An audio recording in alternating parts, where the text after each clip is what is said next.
Hello दोस्तों, नमस्ते। अजी खानी का नाम है तनाव। कपिल बेटा चल घर। राजेश जी के कहने पर जब उसने नहीं सुना तो राजेश जी उसके कंधे पर हाथ रखकर एक बार फिर से उसे बोले, कपिल बेटा चल, रात हो गई है, दुकान बंद करने का समय हो गया है। लेकिन कपिल वहाँ होकर भी नहीं था। कहाँ चलना है पापा? अरे कैसी बात कर रहे हो? घर चलना है। घर? क्या सच में वह घर है जहाँ रोटी का एक निवाला खाने के लिए शांति की जगह ढूंढनी पड़ती है? कहते कहते कपिल भावुक हो गया। दोनों ने दुकान बंद करी और अपनी गाड़ी में बैठकर घर के लिए रवाना हो गए। राजा जी कब ख्यालों में खो गए पता ही नहीं चला। कितने खुश थे सब। एक साल पहले वो, उनकी पत्नी कांवरी और कपिल, बस वो 3 जनों का परिवार था। चौथा कोई सदस्य नहीं था घर में। और फिर चली कपिल के रिश्ते की बात। बहुत से रिश्ता है कपिल के लिए, लेकिन जब प्रियंका को देखा तो आखिर में प्रियंका सभी के दिलों को भा गई। अच्छे से घर परिवार की लड़की देखकर प्रियंका घर में बहू बनकर आ गई। प्रियंका भी अपने माँ बाप की बहुत दुलारी थी।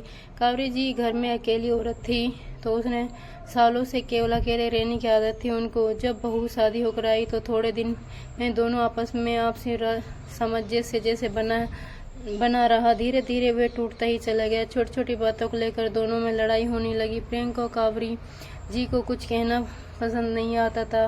कावरी जी को प्रियंका का किया गया काम पसंद नहीं आता था। शुरुआत में कपिल ने प्रियंका को तथा राजेश जी ने कावरी जी को बातों को हल्के में लिया और घर का माहौल शांत बनाए रखने के लिए समझाया। परंतु दोनों सास बहू ने जैसे ठानी ही रखी थी कि उन्हें आपस में एकता बनानी ही नहीं है।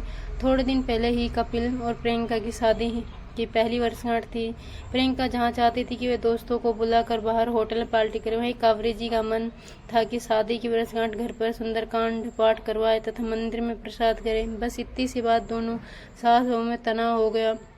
वैसे घर की लड़ाई हमेशा छोटी छोटी बातों से ही शुरू होती है। कपिल ने बीच बचा को रास्ता निकालने का सोचा। माँ, वर्षगांठ के एक दिन पहले हम पाठ कर लेते हैं तथा मंदिर में प्रसाद। वर्षगांठ के दिन हम लोग पार्टी में होटल में पार्टी मना लेंगे। कपिल का ये सुझाव कावरी जी के गले का उतरना था। वाह बेटा, तू भी अब प्रियंका की तरह ही बात करने लगा है। यहाँ यही काम रह गया है बस हमारे पास।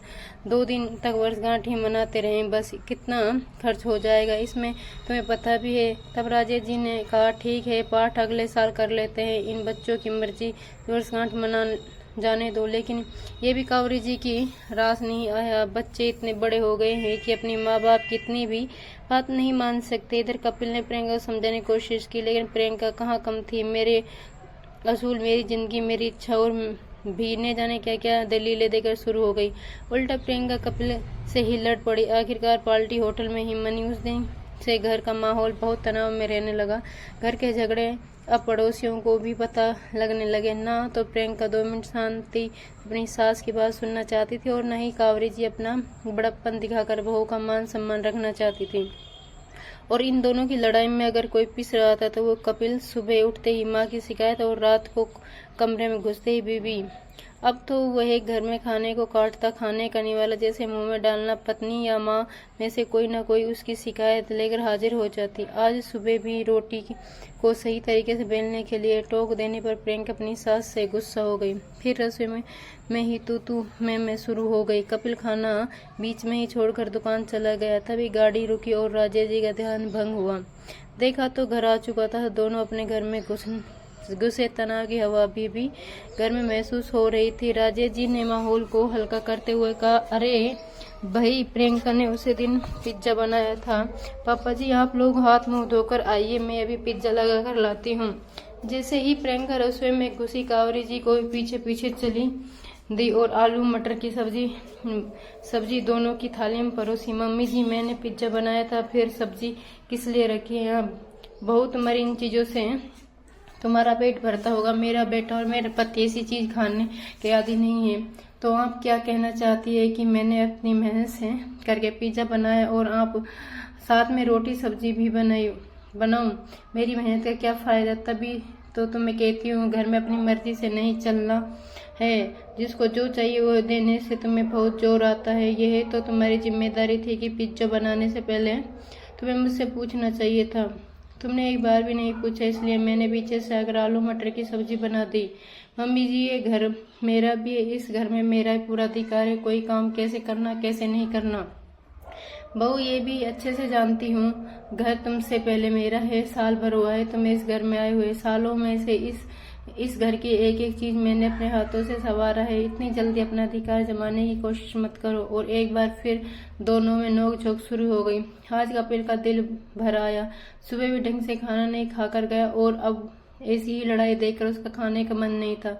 टेबल पर उठकर वह अपने कमरे में चला गया और अपने घर का ऐसा माहौल तथा राजेश बेटी की हालत देखकर राजेश जी इस उम्र में बहुत दुख महसूस कर रहे थे, लेकिन इस परेशानी का कोई न कोई हल तो निकालना ही था। सीधे उठकर वे रसोई में गई और दोनों में से कही, मेरी बात ध्यान से सुनो, किसी को खाने में कुछ भी लाने की जरूरत नहीं है। मैंने खाना बाहर से ऑर्डर कर दिया है और मैं कपिल वहीं खा लेंगे। सुनते ही दोनों सास बहू डर गई। यह वे राजेश जी जिन्होंने तेज आवाज में आज तक एक शब्द भी नहीं बोला। क्रोध भरी वाणी उनके कंठ से हमेशा दूर ही रहती। शायद इसी का फायदा उठाकर आज तक दोनों सास बहू अपने मन की चलाई जा रही थी। दोनों कुछ कहने को होती इससे पहले ही राजेश जी ने फिर बोलना शुरू किया, और अब से रोज तुम दोनों को रसोई का कोई काम करने की जरूरत नहीं है। क्या कह रहे हो तुम दोनों? यह घर किसका है? ये कान खोलकर सुन लो कावरी, ना घर ये तुम्हारा है और ना बहू ये घर तुम्हारा है। इस घर में अब मेरा है। इस घर में कब क्या और क्या कैसे और ये निर्णय मैं खुद लूंगा। तुम दोनों में से किसी को मेरे निर्णय से कोई शिकायत हो तो आज के आज ये घर छोड़कर जा सकती है। राजेश जी का एक एक शब्द दोनों की उम्मीदों से विपरीत था। आपसी लड़ाई झगड़े को उन्होंने एक खेल समझ रखा था, बिना ये सोच समझे कि उनकी हरकत पर घर का माहौल को किस दिशा में लेकर जा रहा है। राजेश जी गुस्सा अभी भी शांत नहीं हुआ। उन्होंने कपिल को बुलाया और ऑर्डर किया हुआ खाना मंगवाकर बैठकर खाने लगे। कावरी जी और प्रियंका दोनों ही ये दृश्य देखकर विचलित हो गई। ही दिन भर की करी तैयारी मुंह छड़ाने लगी। एक गृहिणी के लिए सबसे ज्यादा विचलित पल वही होता जब उसकी की गई तैयारियों से घर वालों ऐसे ही अस्वीकार करते। कावरी जी ने एक बार फिर राजेश जी को मनाने की कोशिश करी, लेकिन राजेश जी ने कोई प्रत्युत्तर नहीं दिया। पूरी रात कावरी जी करवट में ही निकल गई। जीवन में ऐसा पहली बार हुआ था कि उसके पति ने उसके साथ इस तरीके से व्यवहार किया। अगली सुबह फिर वही कहानी, लेकिन आज रसोई में शांति छाई हुई थी। दोनों सास बहू बिना किसी लड़ाई से, बिना किसी तर्क वितर्क से खाना बना रही थी। पर बाप बेटे ने तो ठान ही लिया था कि इतने महीनों में हो रही परेशानी एक पल में तो मिटने वाली थी नहीं। उस दिन भी उन्होंने बाहर से खाना मंगवाया और खा कर दुकान चले गए। मन तो दोनों बाप बेटे का बहुत परेशान हो रहा था, पर हाँ, लड़ाई की स्थिति से तो यही स्थिति ज्यादा सुकून थी। इतना काफी था दोनों सास बहू को अपनी गलती समझने के लिए। अगर कोई तर्क वितर्क करे तो घर से बाहर का रास्ता राजेश जी दिखा चुके थे। रात को जैसे ही दोनों घर वापस आए तो देखा खाना प्लस टेबल पर सजा हुआ था, लेकिन फिर उन्होंने खाना ऑर्डर करने के लिए मोबाइल उठाया। कावरे जी ने फोन हाथ से छीन लिया। ये क्या बचपना लगा रखे है जी? रोज रोज हम इतनी तैयारी कर रहे हैं और आप इस कैसे बाहर से खाना मंगा रहे हो? क्या सोचकर ये बचपना लगा रखा है? अच्छा, तुम दोनों ने जो पिछले कई महीनों से यह नाटक लगा रखा है, मैं सब देख रहा हूँ। कभी सोचा है कि तुम्हारी ऐसी हरकतों से कपिल पर क्या बीत रही होगी?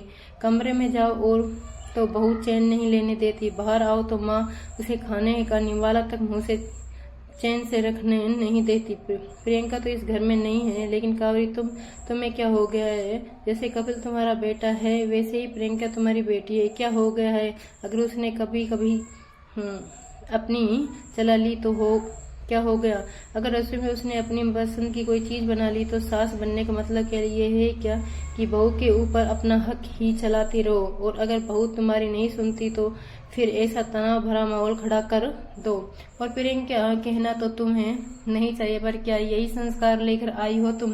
तुम्हारी घर में भी माँ बाप है, भाई भाभी है। तुम्हारी भाभी और तुम्हारी माँ भी ऐसे ही लड़ाई करते हैं क्या, जैसे तुम अपनी सास से करती हो? गुस्से से राजेश जी का चेहरा लाल ही था। इस क्रोध में देखकर दोनों ही सहम गई और राजेश जी की बात सुनते ही प्रियंका की नजर शर्म से नीचे झुक गई।